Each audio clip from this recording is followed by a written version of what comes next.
Hi madam. Courier ma'am. நம்ம அநாத ஆசிரமத்துக்கு கூட அட்ரஸ் இருக்கா? கொரியர் யாருக்கு வந்திருக்கு? கீதாங்கிற நேமுக்கு வந்திருக்கு மேம். முதல்ல அதுல என்ன இருக்குன்னு பார்க்கலாம். ஏய், உண்மையை சொல்லு. உனக்கு யார் இதை கொடுத்தா? பார்சல் எங்க கொடுக்கணும்?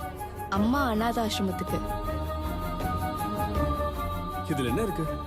துணி. அங்க கீதாங்கிற பொண்ணுகிட்ட கொடுத்தா போதும். 500 ரூபாய் ஆகும். காசுக்காக என்ன வேணாலும் பண்ணுவியா? சாரி மேடம், அந்த பாக்ஸ்ல பேபி இருக்குன்னு தெரியாது. ட்ரெஸ்ன்னு தான் சொன்னாங்க.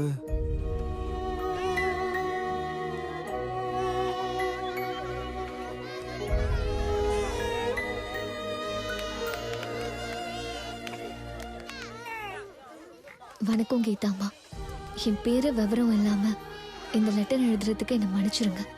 நான் ஒரு பெண் குழந்தை பெத்துட்டேன்னு என் புருஷன் என்னை விட்டுட்டு போயிட்டான்.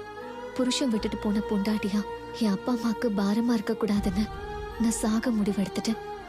என் குழந்தைய என்னால கொல்ல முடியல. அதனாலதான் உங்ககிட்ட நான் கொடுக்குறேன். தயவு செஞ்சு என் குழந்தைய ஜாக்கிரதையா பாத்துக்கோங்க. இப்படிக்கு அதிர்ஷ்டம் இல்லாத பெண். அவ வேணும்னு தான் அவ குழந்தைய நம்ம கிட்ட அனுப்பியிருக்கா. இந்த குழந்தையும் நம்ம கிட்டயே வச்சு வளர்த்துடலாம். இந்த பாப்பா ஒண்ணும் நம்மள மாதிரி யாரும் இல்லாத அனாதை கிடையாது. அவளுக்கு அப்பா அம்மா இருக்காங்க. அவளோட அம்மாவை தேடி அவ அப்பாக்கு புரிய வச்சு இந்த குழந்தைய அவங்க கிட்ட சேர்த்துடலாம். வா. எங்க? போலீஸ் ஸ்டேஷனுக்கு போவோம். நீயும் எங்க கூட போலீஸ் ஸ்டேஷனுக்கு வா. சாரி மேடம், எனக்கு அர்ஜென்ட்டா டெலிவரி இருக்கு. நான் அதெல்லாம் முடிச்சிட்டு வரேன். நாம போலாமா?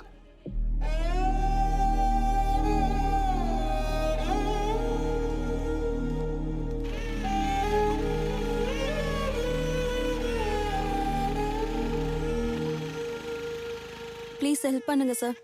இந்த குழந்தையோட அப்பா அம்மாவை தேடுறதுக்கு. இங்க பாருமா, இந்த குழந்தையோட அம்மா யாருன்னு தெரியாது. வெறும் குழந்தைய மட்டும் வச்சுக்கிட்டு அவங்க அம்மா யாருன்னு கண்டுபிடிக்க முடியாதுமா. அவங்கள பத்தின தகவல் எதுவும் தெரிஞ்சிச்சுன்னா நான் உடனே இன்ஃபார்ம் பண்றேன் உங்களுக்கு. டேய், உன் கையில குழந்தைய கொடுத்தது இவங்க தானா? ஆமா, இவங்க தான் சார். இவங்க தான் கொடுத்தாங்க.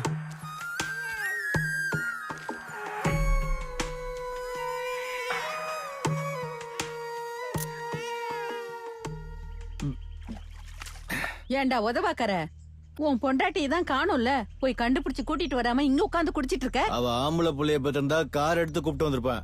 பொட்ட புள்ளைய பெற்றிருக்கா, எனக்கு அவ தேவையில்லை. நான் அவ மூஞ்சிய கூட பார்க்க மாட்டேன். இந்த ஜென்மத்துல இனிமே பார்க்க முடியாது. யாருமா நீங்க? அவ உங்க பேத்தி. என்னமா சொல்றீங்க? இது என்னோட பேத்தியா?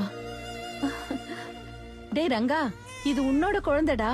ஏ, அத தூக்கி குப்பையில போடு. என்ன அடிச்சிட்டல? அடிக்கவே கூடாதுடா, கொல்லணும்.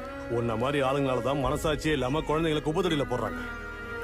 தான் குழந்தைய கொல்றதுக்கு மனசு இல்லாம அவ தற்கொலை பண்ணி செத்துட்டாடா அந்த பெத்த தாய். ஏண்டா உதவக்கற, பெண் குழந்தை பிறந்தா அந்த லட்சுமியே வந்த மாதிரின்னு சொல்லுவாங்கடா.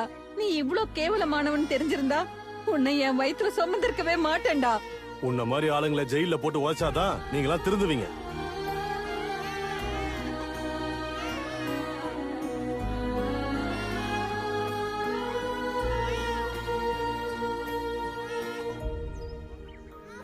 வேண்டாம் சார்.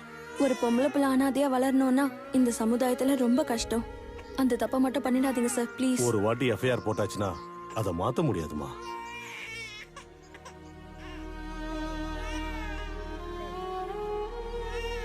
உங்களுக்கு வேணும்னா இவளே அவனை பெயில் எடுக்கிறாளாம். அவனை மட்டும் விட்டுருங்க சார், ப்ளீஸ்.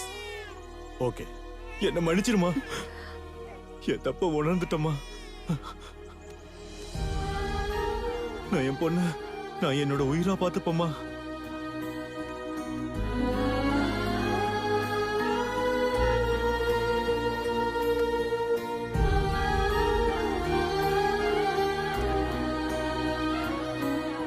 குழந்தையதான் கொடுத்துட்டோம்ல, ஹாப்பியா இரு. ஏன் டல்லா இருக்க?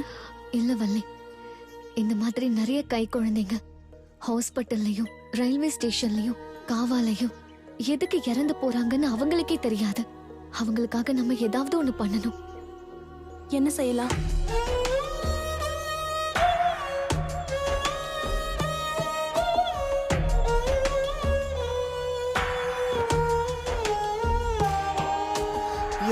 யாருக்கும் மனசில்ல போடா பாவத்தின் பிறப்பே நீயா மனமீதில் கடும் கோரம் ஏண்டா எவருக்கும் இங்கே இரக்கமும் இல்ல அவருக்கு ஏனட துணையா இங்க யாரோ பெற்ற பாப்பானி பசியாலே வாட. அம்மா அனாத ஆசிரமாங்க. நீங்க ரயில்வே ஸ்டேஷன் பக்கத்துல வச்சிருந்த தொட்டில்ல யாரோ குழந்தைய வச்சுட்டு போயிருக்காங்க. யாரு